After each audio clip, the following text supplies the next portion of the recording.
Rated T for teen.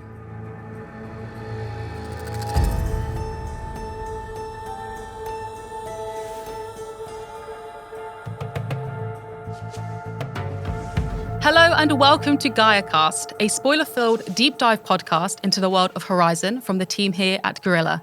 We're looking forward to diving into the lore, hearing some behind-the-scenes anecdotes, and maybe even learning some new things. Our first series of episodes will be focusing on Horizon Zero Dawn, the first installment of the Horizon series, which we launched in 2017. I'm Chante, and I'm joined by my co-host, Anna. How are you doing today, Anna? I'm doing great, thank you. And today we are joined by two members from Guerrilla. Please introduce yourselves. Hello, my name is Richard Oud. I'm the gameplay animation director at Guerrilla Games, and I was the lead animator on Horizon Zero Dawn for the creatures and the machines. And I'm Miguel Martinez, and I'm principal concept artist at Guerrilla. And my job was to create the core concept of the machines and develop the design through the project. Awesome. And how are you both today? You're looking forward to the episode? Definitely, yeah. We were just discussing a bunch of stuff that we just had to ramble back about how did it go again? And what is it actually, the process that we went through? Because it's been quite a while, but we're really looking forward to diving in again. So. Yeah, I think the machines are quite unique and a great subject to talk about. And this episode, we're diving into the machines of Horizon Zero Dawn, a constant source of terror and danger throughout the world, and how they've changed over time. So I'm really looking forward to today's episode. What about you, Anna? You feeling good? Yeah, super good. I'm really looking forward to learning more about the machines. Yeah, let's just dive right into it.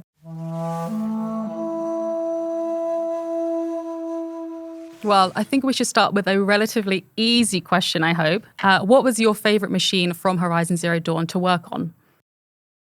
I actually have three. I'm not quite sure if I can go over all three of them, but I think the Thunderjaw was probably my favorite at the start because it was big and it was also the one that we really had to dig into to really get the core concept going. We knew that if we had to established all of the mechanics that we wanted from the machines on the Thunderjaw, we knew we could just port that over to all the other machines. So going into that for quite a long time and figuring that stuff out was really satisfying for us. The downside was that I had to animate it quite a lot of times to get it right. So there's a little bit of a love-hate relationship with the Thunderjaw. The second one was the Watcher because that was the first one where I could really put some personality into the machines, especially since it was more of a recon machine. So there was a lot of little gestures that I could do that the player needed to pick up on. And then the third one was the Ravager, because that was more or less after the concept phase, we went into actual more, okay, we're going to make more machines from here on out. And that was the first medium-sized combat machine. And that was kind of okay, I can finally step away from the really heavy stuff that we had to do with the Thunderjaw and went a little bit more creative than just the stomp or the bite attacks that we had to do for the Thunderjaw. So. Yeah, indeed. As well, I agree completely with the Thunderjaw because for us was a new experience as well into how far do we wanted to go into these machines and what we wanted to achieve. And was very interesting to see how we put that one together and how could we have something that was functional and at the same time believable as a machine and have all the concepts together there. Yeah. But actually, with the Thunderjaw, something very fun is that we started with it being a raptor. You remember, it was really something very small that is a prehistoric animal that is the size of a bit taller than a person. But then we kept adding more elements to it, more complication, more components, and it was growing and getting bigger and bigger. Yeah. And at some point, it became a T-Rex. Then when new people were coming into the team, they were all saying, but we were calling it still the Raptor in production. Yeah. And people were saying, but this is not a Raptor, this is a T-Rex. Indeed, it was more like the granddaddy of a Raptor or something like that. And I think that was also the funnest part for me to kind of at least see it evolve. The other machines were quite well established, basically already up front. There was some exploration, but I feel the Thunderjaw went through the most iterations as far as visual design went as well. Yeah. It had so many different looks going forward from. And if you look at the early, some of the very early concept stuff was literally like a Duplo kind of Thunderjaw that we had in there. And then it evolved into a little bit more of an elaborate machine, but it was still so far off from the final Thunderjaw that we shipped the game with. So I think that still has more or less like the most profound memory in all the machines that we made. So yeah. And how does the team like approach designing like all of these machines together, make them as a whole that fit into the world of Horizon? I think that's more your expertise. Well, this basically once we had this pre-production process finalized, and we had the Raptor as well, the Thunderjaw as something we really like it. We started to spread that into other machines, and if the process goes into what production is, normally we are going to have some information from narrative and gameplay, and we are going to look for what animals can fit into this behavior, what animals can fit into what they are going to be doing in the game or in the story. Then you can find sometimes, like, for example, a buffalo that can have like horns that could be used as an attack tool, or actually as a terraforming tool if you use it in a machine for plowing in the ground. Yeah. And you could have, for example, like that we had in the tall neck, that had a very long neck and could be used as an antenna for communications, or other like the behemoth, like could have a big volume in the body, and we could use perhaps that for using it for carrying cargo. Then that was shaping out a bit the group of machines we wanted, and that was connected as well with the different classes, because those machines, they work together. Then basically they are all terraforming. Then they have to be having different specialization between them, and they help each other. They work towards the same goal, which is like rehealing the planet, if you want. Yeah, you talked a little bit about the classes already. Like, could you tell us a little bit more about what kind of classes do we have and how are they different from each other in terms of like the design of the machines? Yeah, like basically it's based on the function they have to do in the world. And then we have some machines, for example, that are more specialized in cleaning the air. Other machines are specialized in healing the ground. But at the same time, these machines, they have to survive themselves. They have to build, Gaia has to build them. These machines have to help each other as well. Then you could have machines that are more specialized on carrying energy. This machine could be for the process of terraforming, but as well could be for providing other machines with energy. Then basically it's like a full ecosystem that works on itself and is related to the story and narrative, and ultimately as well to game design. Yeah. How do art and animation kind of collaborate when designing these kind of designs and machines? I think like basically at the start, this goes back a little bit more towards like we had to design the whole grid of machines that we wanted up front already, right? So we kind of went with, okay, let's pick an animal archetype and so like start designing around it. And it wasn't necessarily that we were going to ship with that animal archetype, but we just had to start with something. And then from there on out, the game designers actually started to write 2-pagers, which was more or less a summary of, okay, this is going to be their class, this is going to be their behavior, this is how we're going to fit in the world. And these are more or less kind of the combat experience that you're going to have against them. From there on out, the game director kind of like picked 25 to 30 machines that we wanted to ship with in the end. And then from there on out, like that's more or less like where the foundation of the machine starts from. And then usually we start actually off with that archetype, but we kind of want to let that go pretty soon, because that was also one thing that was really sort of like a thing in the studio back then. In the beginning, like when we said, oh, we're going to make a mole, everybody, like once they saw the final design, everybody said, oh, but that's not a final mole, right? And then like that's like, it was actually become the rock breaker in the long run. But we just had to start off with something. And then from there on out, it was more or less like me and or the animation team and the visual designers, we're going to sit together and so like come up with, okay, like if we use a skeleton like this, how can we more or less proportionize it to make it not look like that animal anymore? And what else can we do that actually could be interesting in terms of locomotion or in terms of mechanics that he can do? And then from there on out, it kind of like started to happen organically. I remember sitting a lot at your desk as well, thinking like, oh, like maybe we could do something like this, or at a certain point we actually had more or less like a final design of a machine, and then I still went over and said, oh, but like we have these things on the back, and can we still make that a little bit big or make it move in this kind of way? And that's a lot of the back and forward designs that we had to go through. Yeah, but as well the challenge with the machines as well is all the elements we needed to integrate that are going to work in the game. Yeah. Then together with working with animation, we had to work as well with game design. Then basically we are having these conversations like into how to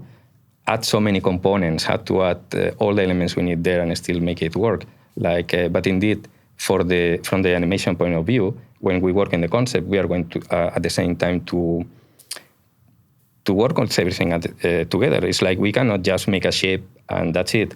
Basically, there is so many people involved into this process that everybody has to be in that conversation. Then when we make the design, we are going to start normally in 3D.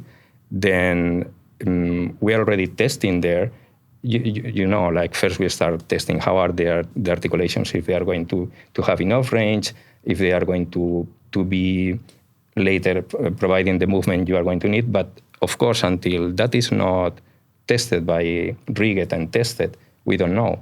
Then we rig it, and then animation team is going to try to make the most weird movements you can imagine and the most weird experiments that we could not imagine when we were working on the concept. Then it's going to get back to us, and we are going to adjust it again.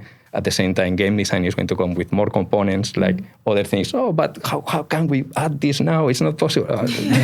We add everything, but at the end, we make it work, and that's the great thing. Like we managed to have everything working together in these machines that are quite complex, and that's great.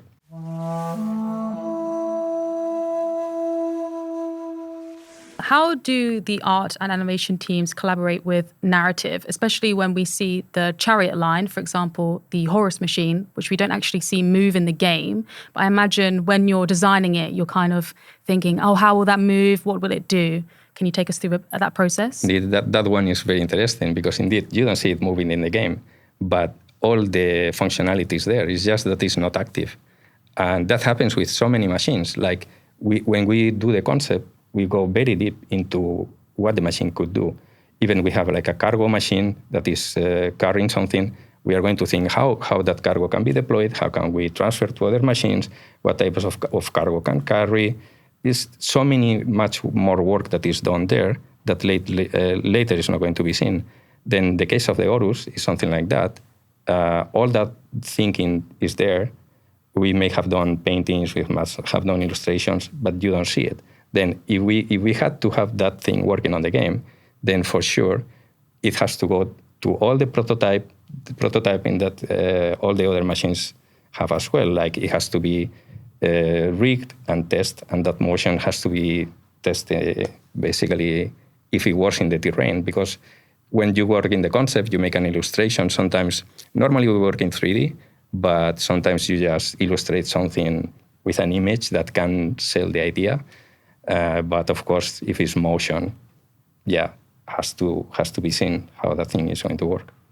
Yeah, and I think like at least from a visual design point of view, those classes really needed to stand out from the current day machines in Horizon, right? So like they were old war class machines, so they really had to portray a different visual language, and so like the shapes and the material and the way it functions, it really needed to stand out from those from the current day machines. So I think that's one thing that was really a long process as well to go through. Like okay, like how can we make it, because it's something that still happens in our future, but for them it's already ancient technology, right? So like how are we balancing that in terms of we have to make it futuristic but still make it look old technology? And I think that was a balancing act that took quite a while before we actually had that right in the long run. So when designing these Chariot lines, very sleek looking and threatening machines, what were the team goals for these? With these machines, we wanted to reflect the vision of TED, basically, because TED Corporation wanted to achieve this extreme military power at any cost. And basically, they didn't mind what they needed to achieve that. And as a consequence, basically all the destruction and resources taken by these machines will extinguish, will lead humanity to extinction. Then we wanted to show that with the machines. How could we portray that?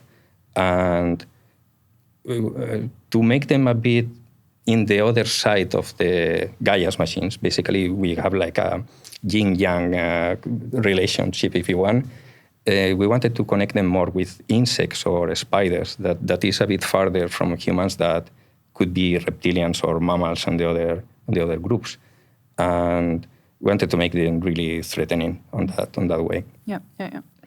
So earlier you touched on making the Chariot line machines look very different from the machines that we see in Aloy's time.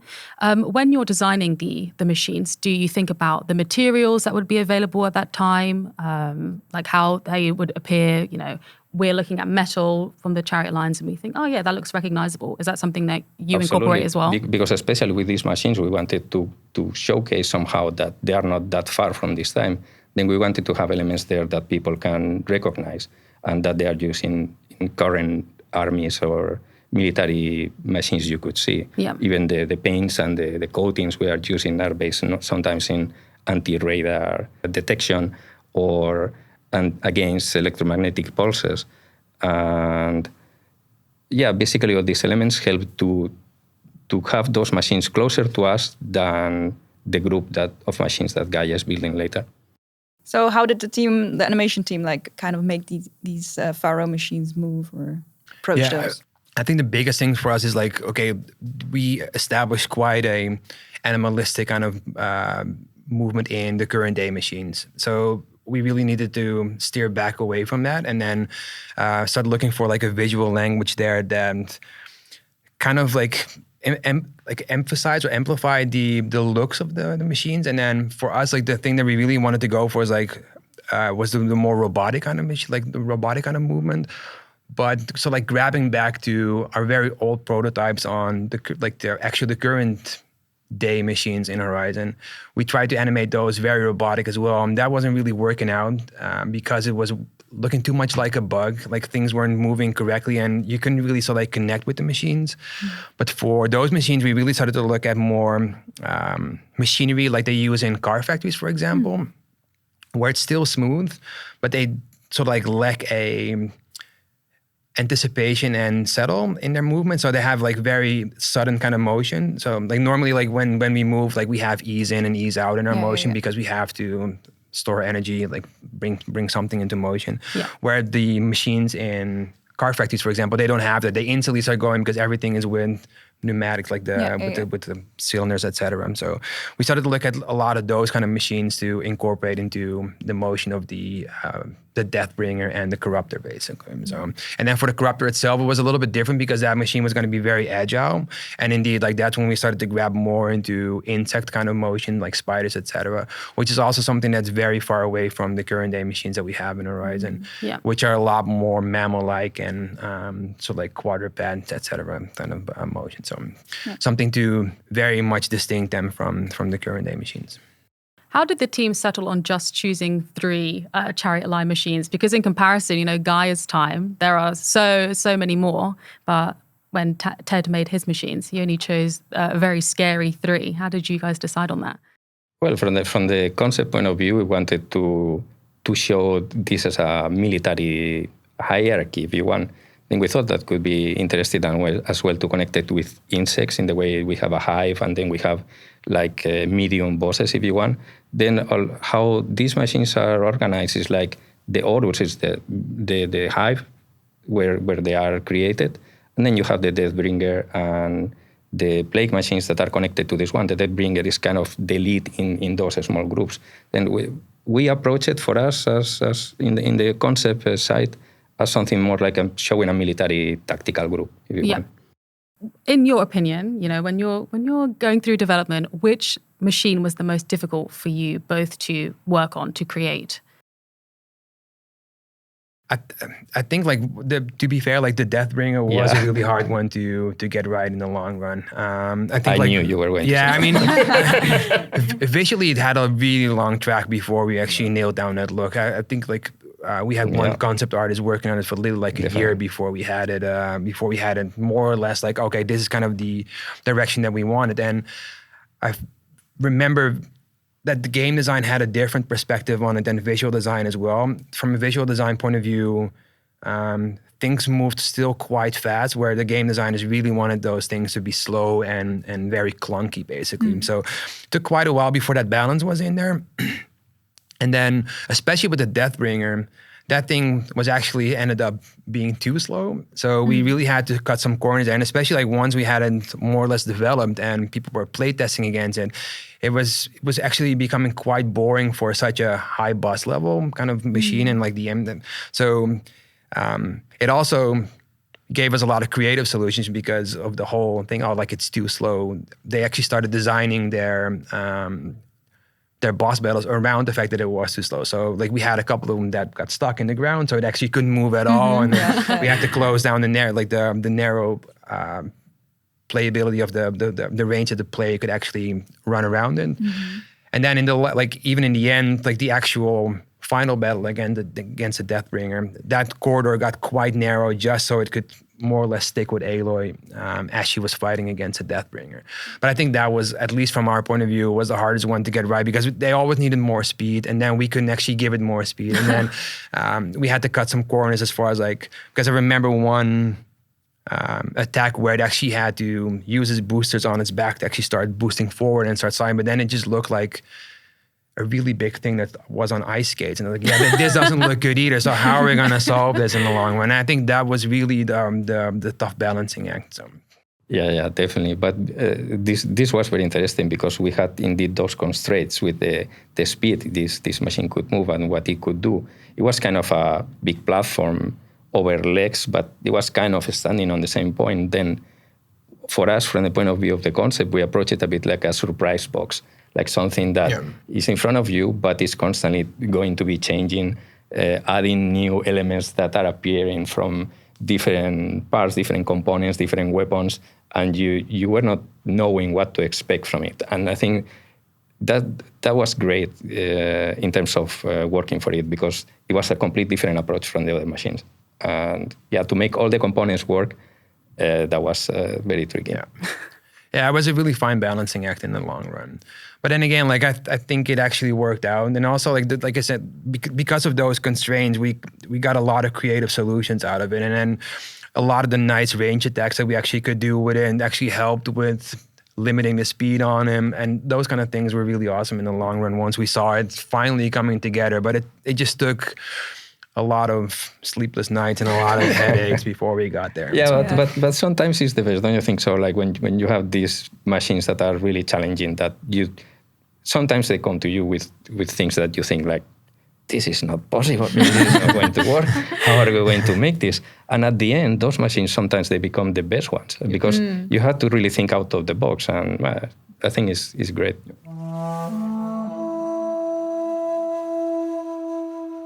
So you kind of mentioned it already, but the machines that are made for Aloy's time, they're a lot different in appearance, especially than the older pastime robots.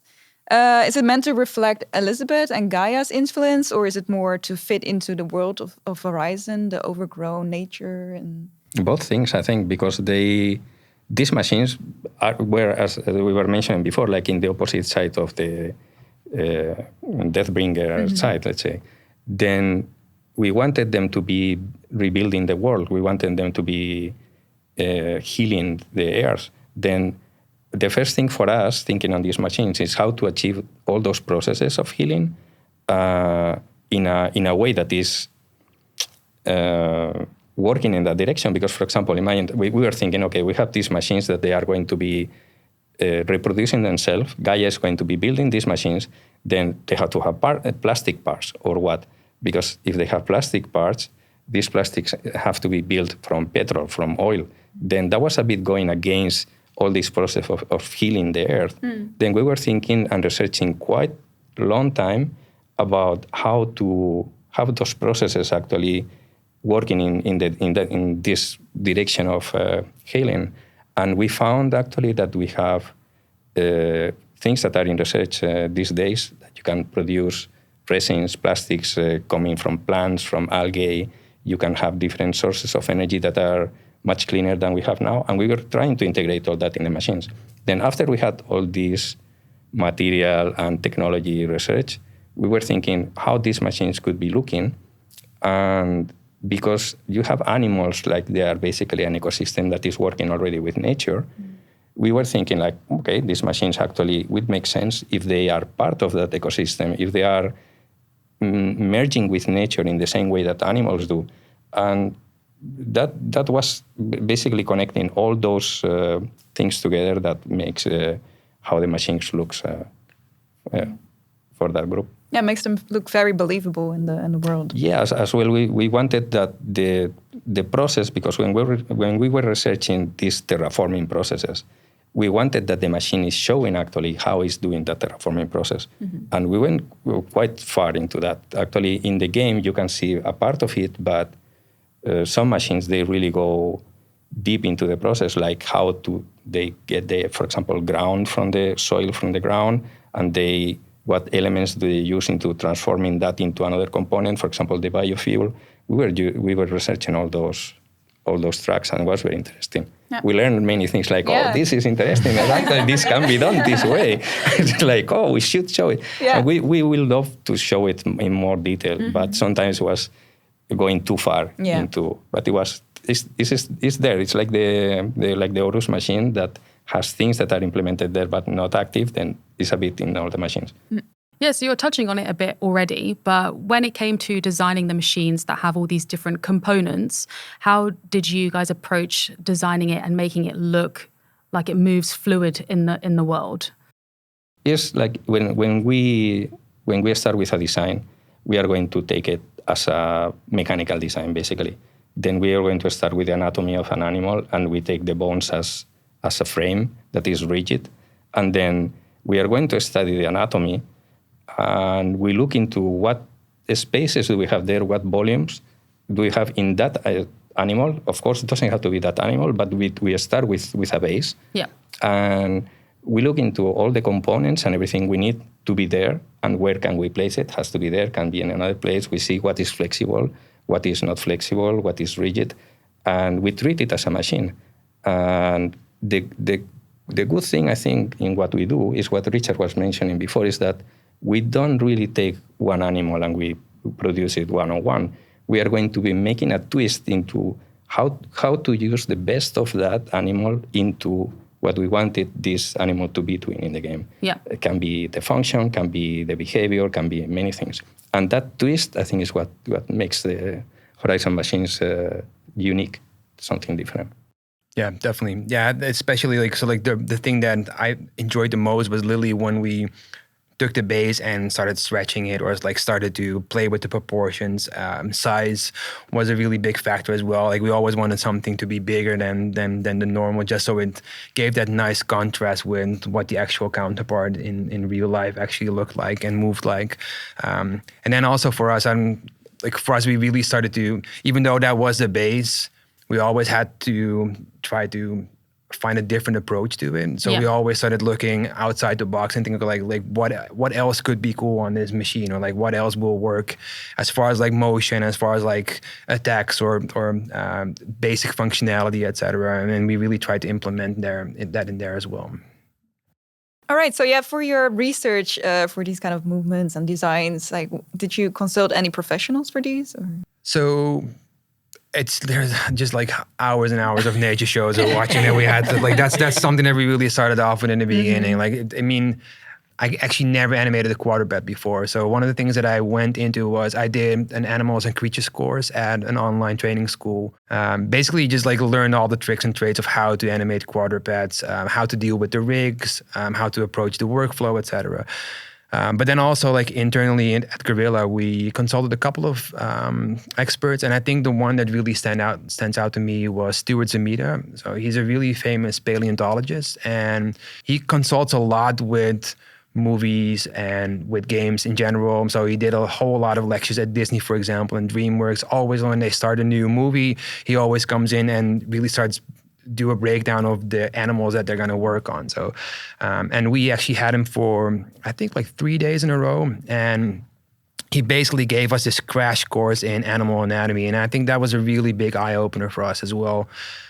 Because up until that point, we thought we kind of knew animal anatomy and we thought we knew what we were doing, but that basically just made us go at 360 and think, okay, like we really need to start going back to the drawing board and really start implementing whatever he was explaining to us during those 3 days, because it was so interesting, like the general evolution of animals, how they went from the whole Stone Age era with the dinosaurs and how that basically evolved into the current day animals, and then covering like all types of creatures, right? So it wasn't just one, but it was quadrupeds, flying, the swimming parts as well. So that was really interesting. And I think that was a really big eye-opener for visual design as well. Definitely, because all the mechanisms that they were in play there, they were amazing solutions on how to make machines actually work.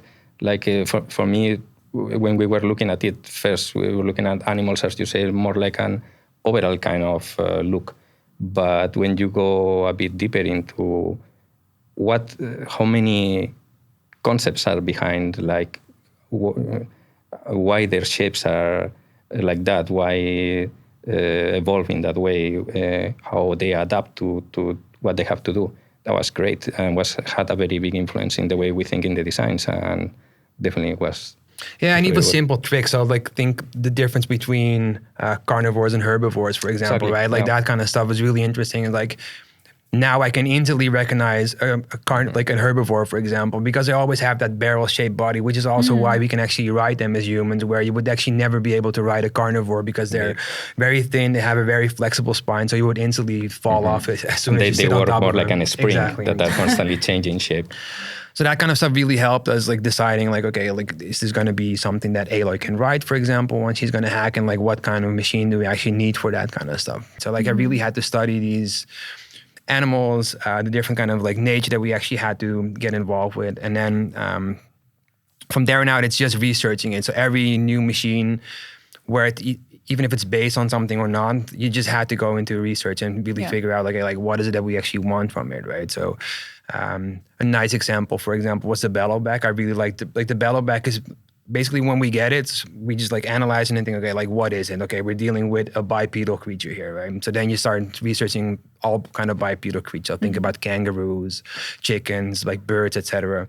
And I think like for the bellowback, the thing that once you start researching, like you go into this deep dive of like all these different kind of information that you're gonna get. And then we actually came across an emu, which never actually crossed my mind. But once I started to look at an emu, I was like, oh, that actually kind of looks like a bellowback. So like, what is it that we can actually do? And the thing that I really liked about the emu was it had this really dynamic motion in there of like going ups and downs, and it had these really weird postures that it could actually take. So I really wanted to incorporate that into the bellowback. So quite a bunch of attacks that we actually did with the bellowback were based off of emu motions that they were actually doing in real life, with the way they actually, because they're actually quite threatening as well. Like they're very scary. They're very territorial. Yes. So they actually do this posture where they're more or less horizontal when they're normally walking, but then all of a sudden they actually go vertical and they get really high up, and you have this completely different silhouette in there. So that's something that we really wanted to incorporate into those machines. Yeah, interesting. Throughout the game, we come across machines that have been altered. You know, we see the demonic, we see the corrupted, and they do pose some scary challenges to the player. I remember the first time I saw a demonic one, I was a bit like, what's this? How does the team approach designing these different variations of the same machines? Because this was something that was added as well later in the game. And that's something that basically is going to happen always, because when we start, we have some certain design rules that they are going to be used in the game. And when we make the concept, there are rules like colors, shape of some plates that they have to be respected. Then we wanted to build something on top of that. And we were coming with many different ways to show that the machine was infected and was scary. But for us, it was mostly to keep coherent with all the work that we have done before, to make it threatening and scary without breaking what has been already working on the machine from a design point of view.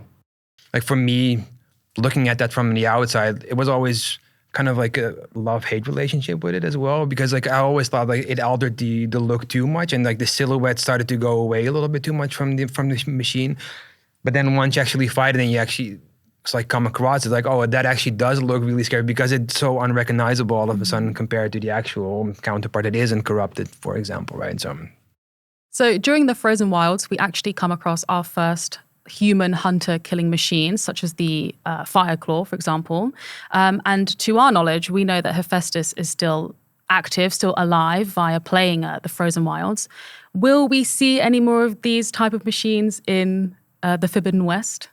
Maybe we are going to see some of these machines evolving there in Forbidden West, because perhaps, I'm not sure, they are going to be using the tools they use for terraforming for other purposes in kind of ingenious way. I don't know. Don't want to spoil anything.